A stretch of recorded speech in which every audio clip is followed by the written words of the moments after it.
পরিবার বলল আগে ক্যারিয়ার তারপরে বিয়ে, আর ইসলাম বলছে আগে বিয়ে তারপরে।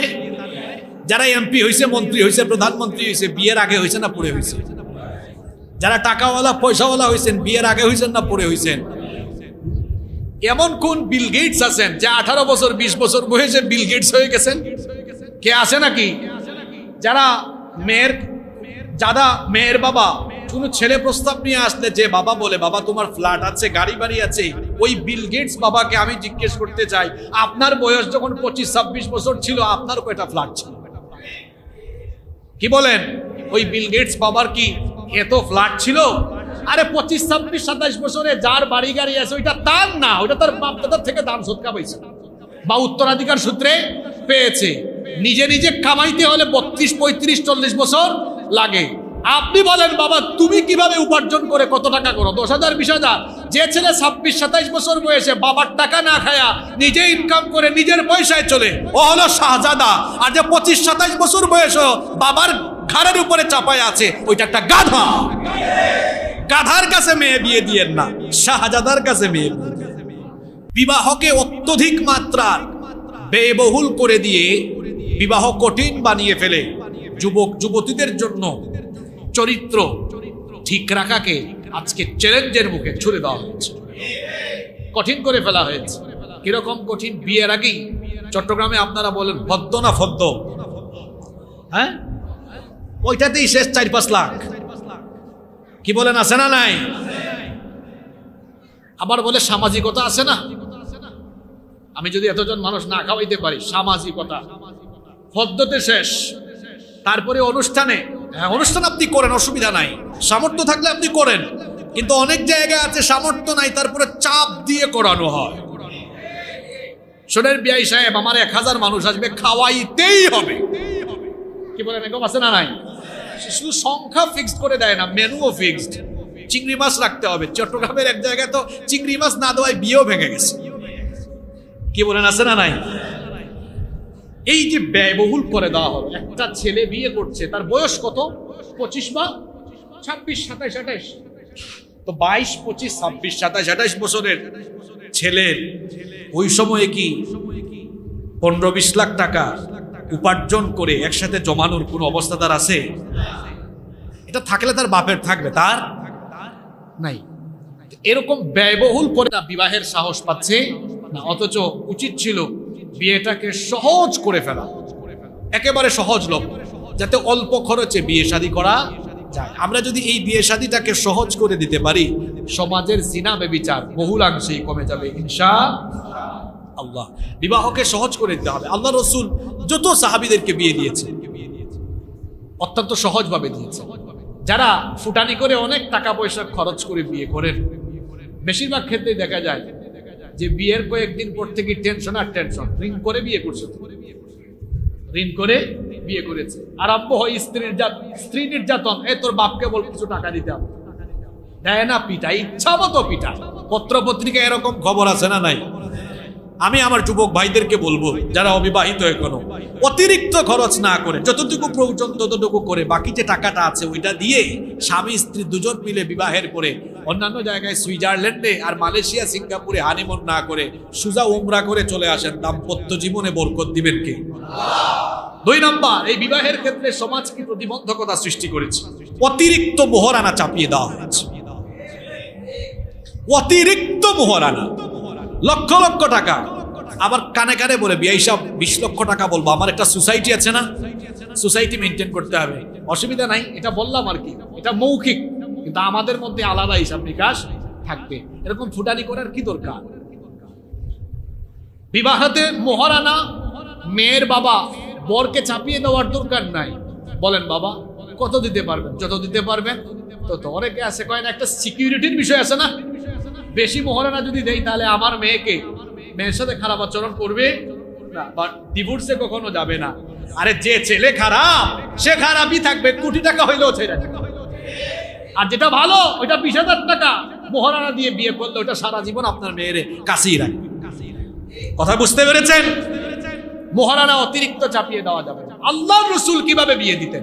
এক মহিলা এসেছেন, শোনেন একটা ঘটনা। নবীজির কাছে এসে বলছেন, ইয়া রাসূলুল্লাহ সাল্লাল্লাহু আমি আপনার কাছে বিয়ে বসতে চাই। নবীজি চুপচাপ। পাশে এক সাহাবী বললেন, নবীজি আপনি চুপচাপ, আপনার যদি প্রয়োজন না হয়, আমি অবিবাহিত, আমাকে বলেন, আমি বিয়েটা কইরা ফেলি। সুবহানাল্লাহ। নবীজি বললেন, তোমার কাছে কি মহারানা দেওয়ার মতো কিছু আছে? বললেন, না কিছুই নাই। নবীজি বললেন, বাড়িতে যাও, দেখো কি আছে। বাড়ি থেকে খুঁজে চলে আসলেন, এসে বললেন কিচ্ছু পাই নাই। নবীজি বললেন, আবার যাও, দেখো কোনো লোহার আংটিও পাও, ওইটা থাকলে নিয়ে আসো। খুঁজে এসে বললেন, লোহার আংটিও নাই। নবীজি বললেন, তাহলে কি করবা? ওই সাহাবী বললেন, আমার পুরনো যে লুঙ্গিটা আছে, এই লুঙ্গি অর্ধেক করে, অর্ধেক আমি তাকে মহারানা দিয়ে দিই।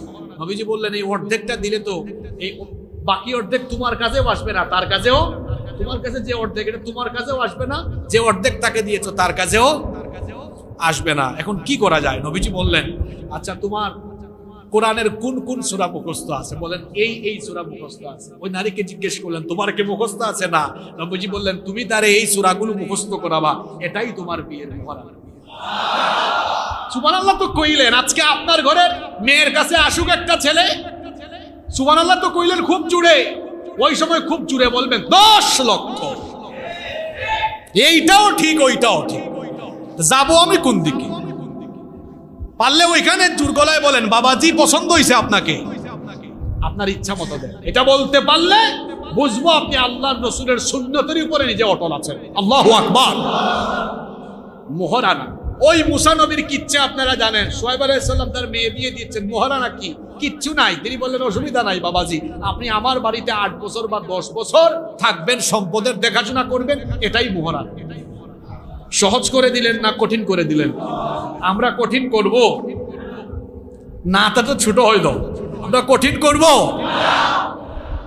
তারপরে যে বিয়েটা ইবাদত, সমাজ প্রতিবন্ধকতা তৈরি করলো, পরিবার বলল আগে ক্যারিয়ার তারপরে বিয়ে। আর ইসলাম বলছে আগে বিয়ে তারপরে। যারা এমপি হয়েছে, মন্ত্রী হয়েছে, প্রধানমন্ত্রী হয়েছে, বিয়ের আগে হয়েছে না পরে হয়েছে? যারা টাকাওয়ালা পয়সাওয়ালা হয়েছেন, বিয়ের আগে হয়েছেন না পরে হয়েছেন? এমন কোন বিল গেটস আছেন যে 18 বছর 20 বছর বয়সে বিল গেটস হয়ে গেছেন? কে আছে নাকি? যারা মেয়ের বাবা কোনো ছেলে প্রস্তাব নিয়ে আসলে, যে বাবা বলে, বাবা তোমার ফ্ল্যাট আছে, গাড়ি বাড়ি আছে, ওই বিল গেটস বাবাকে আমি জিজ্ঞেস করতে চাই, আপনার বয়স যখন 25-26 বছর ছিল, আপনার কয়টা ফ্ল্যাট ছিল? কি বলেন? ওই বিল গেটস বাবার কি এত ফ্ল্যাট ছিল? আরে 25, 26, 27 বছরে যার বাড়ি গাড়ি আছে, ওইটা তার না, ওইটা তার বাপ দাদার থেকে দান সদকা পাইছে বা উত্তরাধিকার সূত্রে পেয়েছে। নিজে নিজে কামাইতে হলে 32, 35, 40 বছর লাগে। আপনি বলেন, বাবা তুমি কিভাবে উপার্জন করে কত টাকা করো? 10,000, 20,000। যে ছেলে 26, 27 বছর বয়সে বাবার টাকা না খায়া নিজে ইনকাম করে নিজের পয়সায় চলে, ও হলো শাহজাদা। আর যে 25, 27 বছর বয়স বাবার ঘাড়ের উপরে চাপায় আছে, ওইটা একটা গাধা। গাধার কাছে মেয়ে বিয়ে দিয়েন না, শাহজাদার কাছে মেয়ে। এরপরে আসুন 4 নম্বর। সমাজ বলতেছে বয়স হয় নাই, তার 26 বছর, 27 বছর, 30 বছর, চুল অলরেডি 10-12টা পাকছে। তার বাপ বলতেছে, তোর বয়স হয় নাই এখন, মনে হয় অবুঝ খোকা, এখনো বয়স হয় নাই। কি বলেন? এইরকম কথাবার্তা আছে না নাই? অনেক যুবককেও বলতে শোনা যায়, কয় না আমার বয়স হয় নাই, তলে তলে কিন্তু প্রীতি আছে, ওইটার বয়স হয়েছে, বিয়ের বয়স। এটা একটা মারাত্মক শয়তানি ধোঁকা। 5 নাম্বার, বিবাহের মতো এই ইবাদত, এটা কঠিন হওয়ার আরেকটা কারণ বেকারত্ব বেড়ে যাওয়া। যুবকরাও যে, অবিবাহিত যুবকরাও যে আমাদের কথা শুনতে লাফাও, তোমাদের বিয়ে তোমাদের মা বাপ কেমনে দিবে? কারণ তোমরা তো বেশিরভাগ বেকার, পড়াশোনা করেও বেকার। এই বেকারের বে কেটে দাও, কার হয়ে যাও। এটা কিভাবে? ছাত্র অবস্থায় ইনকাম শুরু করো, টিউশনি করো, অনলাইন বিজনেস করো, ড্রাইভিংটা শিখে নাও। ড্রাইভিংটা শিখে উবারে পাঠাবে, গাড়ি চালাও। দেশের বাইরে যারা স্টাডি করছে, পড়াশোনা করছে, পড়াশোনার বাইরে ওখানে ট্যাক্সি চালাও, বিভিন্ন কাজ করা যায়। ছাত্র বয়স থেকেই উপার্জন আরম্ভ করো। প্রতি মাসে 10-15 হাজার টাকা জমায় রাখো। মাস্টার্সের পরে দেখবা নিজের কাছে 8-10 লাখ হয়ে গেছে। তোমার বাবার হাতে দিয়ে বলো, বাবা এই নেন টাকা, বিয়েটা করাই ফেলেন। বাপও তখন না বলবে না, এমনি বিয়ে করাই ফেলেন, ঠিক না? তো ছাত্র বয়স থেকে বেকার না থেকে বে কেটে কার হও, অর্থাৎ সচ্ছল হও। এরপরে 6 নাম্বার, বিয়ে কঠিন হওয়ার আরো একটা কারণ, এটাকে আমরা ইবাদত মনে করি না, সামাজিকতা মনে করি। 7 নাম্বার, এই বিবাহের আরেকটা প্রতিবন্ধকতা হলো অনেক মেয়ের বাবা তার মেয়েকে বিয়ে দিচ্ছে না যৌতুকের ভয়ে। নীরব যৌতুক আমাদের সমাজে আছে না নাই? সব দেওয়া লাগে, মনে হয় যেন বাপ মেয়ে জন্ম দিয়া ঠেকছে, এরকম অবস্থা। আমরা যদি প্রত্যেকে সিদ্ধান্ত নেই, যে ছেলে বিবাহের সময় শ্বশুর বাড়ি থেকে কিছু চাইবে, ওই মিসকিন ছেলের কাছে আমি আমার মেয়ে বিয়ে দেব না, তাইলে মিসকিন মার্কা, ছোট লোক, ইতর মার্কা যত মানুষ সমাজে আছে এরা একদম সুদা হয়ে যায়।